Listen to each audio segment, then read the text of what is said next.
The following program deals with controversial subjects. The theories expressed are not the only possible interpretation. The viewer is invited to make a judgment based on all available information. Tonight on Sightings, have our shuttle astronauts captured photographic proof of real Star Wars between extraterrestrials and our military? Then, for almost 2 centuries, this small Texas town has witnessed bizarre glowing balls of light. Are they natural phenomenon or alien spacecraft? Tonight, the mystery of the Marfa lights.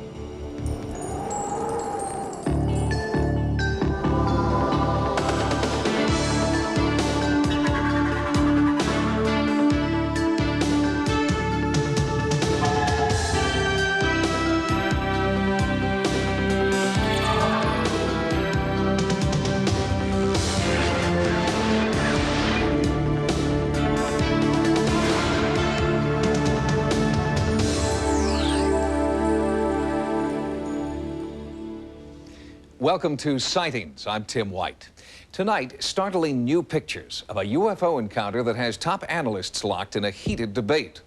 The authenticity of the pictures is above suspicion because they were taken by specialists aboard the Space Shuttle Discovery. For the past year, the United States government has avoided discussing what is potentially the most important 30 seconds of video footage to have emerged from the U.S. space program. The footage looks fairly innocuous, but some believe that something is going on here NASA doesn't want us to know about. On September the 12th, 1991, STS-48 lifted off into space for what NASA officials expected to be a routine shuttle mission. But what Discovery's cameras would capture high above the Earth during that mission would prove to be anything but routine. I heard one or two of the astronauts exclaim over shortwave radio, "What is that? What is that?" NASA says the objects could be space ice, satellites, or debris. Ufologists interpret the footage as either alien spacecraft engaged in armed battle or an armed response to alien spacecraft by SDI, the so-called Star Wars defense system. This particular day, they're flying over the Philippines. You'll see what looks like stars in the sky, and then you'll see these objects off to the right of the screen. Within a couple of minutes, you will see an object come out of the clouds to the north part of your screen, and it's heading to the north-northwest. In about 4 or 5 seconds, you'll see a flash in the lower left-hand corner of the screen, and then you'll see a streak of light go by that object. Just missed it there, and the one in the lower right-hand corner of the screen. What's being enacted up there is basically a contact with an alien civilization, and that those particular craft are not from here. The flash that we're seeing is probably a mechanism of Star Wars. Is this finally concrete proof that we're being visited by intelligent life from another planet? Space industry officials answer with an emphatic no. A lot of things we see on the picture from space are things we're used to seeing here in the control center down here in Houston. They're ordinary events that surround the spaceship. Pieces coming off, water dumps, pieces of ice, insulation. They're just little pieces 10, maybe 20 feet away from the camera. And as they're flowing across the field of view of the camera, there's a flash of light as one of the maneuvering jets on the shuttle fires under autopilot control. Anything floating out there is like opening your door on a windy day and watching the dust in your house blow out. The burst of gas from the jet pushes these little pieces of debris, and off they go. If that is true, why doesn't the horizon line and the curvature of the Earth's latitude change when that rocket fires in the upper left quadrant or to the west side? And NASA's explanation defies the laws of physics, according to University of Nebraska at Omaha physicist Dr. Jack Katcher. NASA's claim is that these are all pieces of ice, and that this flash down here was an attitude rocket adjuster to adjust the position of the shuttle, so it's going to push it in a certain direction, and the exhaust came up like this. Well, if that happened, then the particles should move up in this direction. Those two pretty well fit that scenario, but I have a real problem with the rest of them because, first of all, this one just starts here and continues on down this way, just straight the whole time. Now, that's the wrong direction for an exhaust in this direction, too. So I really have a lot of trouble seeing how you could make an explanation like that work. Analysis by aerospace propulsion expert David Froning refutes NASA's belief that the objects are conventional spacecraft. Its behavior doesn't look like a normal orbital debris. To make a turn like that in a conventional vehicle would just be impossible. And to do that, you really have to actually warp and twist space. These certainly do appear to be objects that are intelligently controlled. NASA has issued several statements insisting the UFOs are chunks of space ice, but they refuse to comment on two additional sightings that occurred later in the mission. Here, one object is intercepted by a rocket-like projectile. The object continues as more projectiles pass. Later, on the dark side of the Earth, another object comes into view. Soon, a second, faster-moving object nearly collides with the first, then continues out of frame. What if, then, they were extraterrestrial craft? Well, then, there are some very scary things happening here. Was it some kind of a missile that we were firing at them with? And if that's the case, then why did we do that? It implies we're prepared to do that we're almost expecting to encounter these things, and then we're hostile to them. Is our military prepared to launch offensive strikes against incoming UFOs? Government officials won't respond. It's not a question of whether there is a government cover-up about UFOs. There is. It's the most highly classified topic in all the government and military. Has the military secretly developed SDI beyond public knowledge, despite their denials? There have been developments for the Space Defense Initiative of particle beam systems that could have particle beams with the kinds of speeds that we saw going straight up into space. And if that is the case, why are we shooting at them? It implies that we expected to see them and that we were ready to shoot, and then we did shoot, so we considered them hostile. You can look at these kind of lights and these kind of reports of the flying saucers coming around our spaceships. In terms of exploration, this is very traditional. These are our sea serpents. These are our mermaids. 500 years ago, when Columbus's ships went out and the men peered off at the horizon, they could see little things on the horizon. They would misinterpret them or interpret them in different ways or incorrect ways, and come back and tell stories. We're getting the same sort of phenomena here. Well, first of all, a death ray or a laser beam that's in a Hollywood movie shows up as a flash of light and a crash and a thunder and so forth. That's Hollywood. In reality, these kinds of beams in space are invisible because they have nothing to show up on except a target. So you would not see a beam going across the picture. James Oberg has devoted the last 18 years to aerospace research. Although Oberg insists he is an independent analyst, some ufologists believe he's part of a secret government conspiracy to debunk all UFOs. It's a bit too trite and a bit insulting to the intelligence of the average American to say, you know, it's something to do with space folklore or space debris. Let's not forget that these people are not some kind of UFO organization speaking for 10,000 scientists out there. These are a couple of very far out people who are not even accepted in the UFO movement. Is this merely ice from the space shuttle? Secret weapons testing the military won't disclose? Or is this finally proof that we're not alone in the universe? It's only a matter of time, but I would wager by 1995 this will be common knowledge, and the fact that extraterrestrials are here will be accepted by everybody. For a further perspective on the space shuttle footage, we've asked University of Nebraska at Omaha physicist Dr. Jack Kasher to join us. Dr. Kasher, thanks for coming in. Appreciate your time.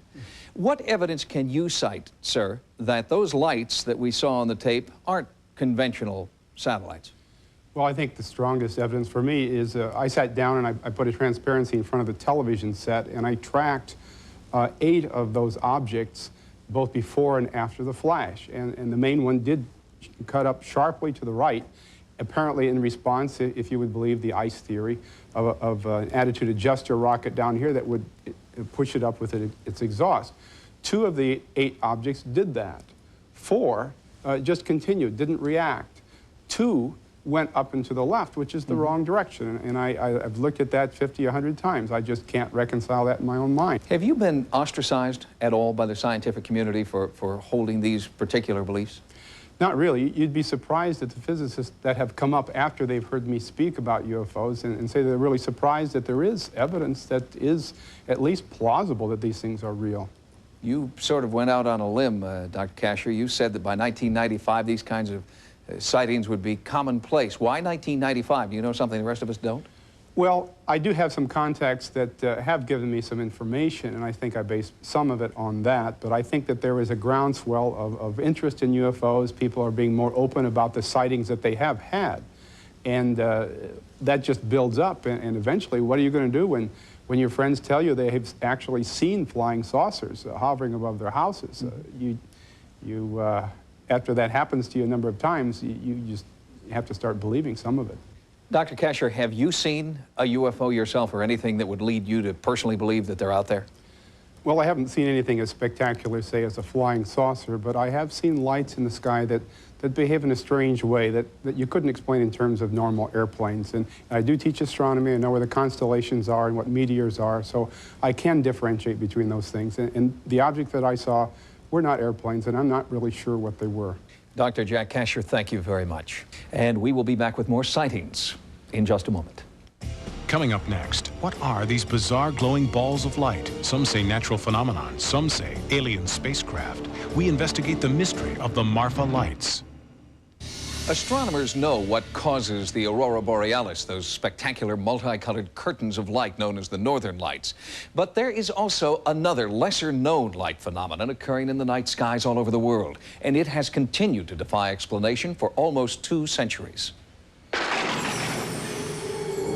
It started out very slowly, but very brightly. There was a single bright yellow light. It was brilliant. The closer it got, it changed to a kind of a silvery green orb. It seems to dance or move in a rhythmic way. And then they go up into the sky, and when they're up there, well, they just have a big party up there. They weren't hostile. They were very, very friendly, it seemed. They didn't chase us. They didn't descend on us, and they were soft in color. Yellows, soft greens, blues. I don't think there's any question about it. The lights are there. Marfa, Texas is a small town southwest of El Paso. For the past 150 years, residents, visitors, and scientists have all looked into the night sky and seen dazzling multicolored lights, dubbed the Marfa lights. Reported sightings date from Apache accounts in the early 1800s to the Wall Street Journal in 1984. I think they're Satan's people, tell you the God's truth. They're ghost lights, and it's ghosts. It was just eerie to me. Nobody else was afraid, but I was afraid. Lifetime resident Vern Campbell took these photographs of the lights using time-lapse photography. And I saw this light coming across the area and moving toward the power line. And I assumed that it was following the power line toward me, and I stood transfixed. As a matter of fact, I was scared, very badly frightened. I don't know what they are. I don't claim to know. I'm not sure I even want to know, but I know that they do exist. In America, there are at least 100 zones that are regularly haunted by these curious light phenomena. One of the most famous places is Marfa. Paul Devereaux is a London-based earth sciences researcher who believes geology holds the answer to the Marfa lights. These lights, nobody knows what they are. They're rather exotic phenomena. They're not UFOs, they're not flying saucers. They're somehow produced by the Earth itself. Right now, an international team of scientists is in Marfa seeking an explanation to the light phenomenon. The team is headed by one of the top physicists in the world, Yoshihiko Atsuki. This is a research work on the fireball, so-called Marfa light. We believe this is a kind of a natural phenomena. A natural phenomena means this is some kind of atmospheric electricity. The team has established a base camp just north of the official viewing site open to the public. State-of-the-art atmospheric technology has been flown in and set up. All manner of recording devices are also in place. Since the team does not know the true source of the Marfa lights, they also acknowledge the spiritual. A Buddhist priest performs a ritual he believes will summon the lights. Early in the investigation, the team was frustrated. The lights did not appear. We watched and watched, but nothing we obtained, nothing filming. nothing eyewitness observation. So we was very disappointed.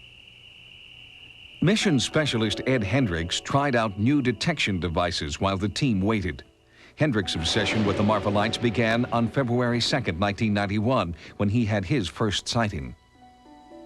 I was flabbergasted. I don't think I've ever been the same since. I've been fascinated and almost obsessed by it, trying to figure out what could possibly do something like that. Hendricks specializes in the science of spherics, the study of the sounds of the atmosphere. He has previously recorded strange sounds which accompany the appearance of the Marfa lights. They're long, kind of descending pitch signals that sound something like.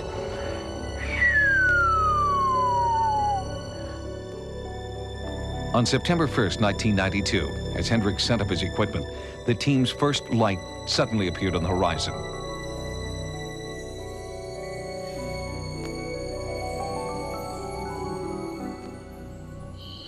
Wow. There it is, it's going again. It's flickering, wow. It's got different colors. It's got red and yellow, and it's flashing. It's flashing very rapidly. Looks almost like a firefly. It's very bright now. It's getting brighter, and it looks a little bit red. It's dividing in two. The two pieces are moving apart. There they go, and they're getting real close, and they've crossed again, and they're just continuing this. They're going back and forth, swinging back and forth, and they're doing this as though this is what I think people mean when they say that the lights are doing a dance. I think they're gone. I think that's all. What are these dancing, multicolored lights? While this investigative team searches for an answer, other scientists say the lights are nothing more than the headlights of cars traveling on nearby Route 67. I don't believe there are any facts to support the myth. We cannot say that there's no manifestation of the devil or flying saucers or Indian ghost, but there are no facts to represent that. There are some facts to indicate very strongly that what most people see are car lights on Highway 67. There are people who are skeptical about the Marfa lights and who believe that what everybody sees are car headlights, and indeed many people do see car headlights and assume that they're Marfa lights and believe that. But even the most serious skeptic, the people who attribute all of the phenomenon to car headlights, could not possibly have seen what we saw and conclude that they were looking at car headlights, because cars could not be made to do what we saw those lights do. And with the sightings dating back to the early 1800s, car headlights must be ruled out in those cases. Right now, I don't know what they are, and I'm continuing to work on that. I have some more years left, and all that time I'm going to continue to look at it until I figure it out. We have no facts that illustrate that it's anything beyond the natural. For the people who live in Marfa, the parade of scientists and specialists who work here are just part of life. And so too are the Marfa lights that they have witnessed their whole lives and explain in their own way. It's just there. And it's been there all these many years. And with all these people trying to find what it is, I don't think they will, and I hope they don't. It would be nice just to remain the Marfa mystery light. The problem with understanding the Marfa lights is not that they can't be explained, but that there are so many explanations. Theories range from UFOs to headlights to weather anomalies like ball lightning. Some even suggest that the lights are jackrabbits who brushed up against phosphorescent vegetation. But so far, all these theories remain unproven. Coming up next, in a special sightings update from Wisconsin, this man captured a bizarre image with his Polaroid camera that many believe is a ghostly apparition. According to the most recent Roper poll on the paranormal, 18.5 million Americans report having seen a ghost. One of those people contacted us with a remarkable photograph that he took near his home in Hayward, Wisconsin. Northern Wisconsin is a freshwater fishing paradise, and some say a haven for ghostly apparitions. Skeptics dismiss these stories as folklore designed to lure tourists. But eyewitness accounts are plentiful, and now potential hard evidence has surfaced, an intriguing photograph. I looked up, and here I see this white figure above the tree line, and it's slowly descending towards the trees. Al Denninger has been a fishing guide through the waters of the Chippewa flowage for 17 years. He knows these waters like the back of his hand. But last October, he saw something he couldn't explain. You could see it actually pass through the trees and slowly descend right above the shoreline. And the object was 10, 12 feet tall. I took one picture with the Polaroid. Slowly, this object moved down the shoreline that way, towards the west. Moved about 50 yards, stayed there maybe 10, 15 seconds, and slowly ascended right straight up into the sky and was gone. Denninger claims he photographed this apparition of a human form floating above an area locals call Ghost Island. Later, he had his photograph enlarged for better analysis. I had the original looked at by a photo expert. He says, first of all, you can't dupe up a Polaroid. He says, well, I can't tell you what it is, but whatever it is, it's really there. When word of Denninger's photo got out, more eyewitnesses came forward, claiming they'd also seen the apparition. Two young men were fishing there at midnight, and one of them saw a white-robed figure about 8 feet from the ground, sort of floating among the graves. Al sent them the picture, and they called up and says, that is what we saw. Stories of discontented spirits haunting Ghost Island have existed since Wisconsin's Chippewa River was dammed in the 1920s, causing floodwaters to engulf the island's historic cemetery. Most of the graves were moved to higher ground, but locals worry about the plots that were left behind. Could the apparitions be restless souls searching for their displaced loved ones? I've always had an open mind, and I've always figured that you're a little naive to think you're probably the only one in this universe, but whatever I saw, it definitely wasn't from anything I've ever seen before. If you photographed or videotaped what you believe to be a ghost, or if you've had an encounter with the paranormal, our Sightings investigative team wants to know. To report your sighting, call 1-900-740-SIGHT. That's 1-900-740-SITE. Each call 75 cents a minute. Average call lasts 2 minutes, and you must be 18 years or older. Again, to report your paranormal experiences, call the Sightings hotline at 1-900-740-7483. On the next Sightings, a satanic deliverance gets out of control. She began to punch, to kick, to bite. And leaves this woman maimed and bloodied. Was it an overzealous exorcist or the demon himself? On the next Sightings. Join us next time for new investigations into the unexplained. For Sightings, I'm Tim White. Good night. Coming up next, Fox's Friday Night Search Party continues with an all-new episode of the only crime series where you, the viewer, uncover the clues, Likely Suspects. And tomorrow, you'll laugh out loud at the new Fox comedy in the tradition of In Living Color, The Edge. A lot of shows claim to be outrageous, but only one takes you to The Edge. Tomorrow after a full hour of Cops and an all-new Code 3. Now, stay tuned for Likely Suspects.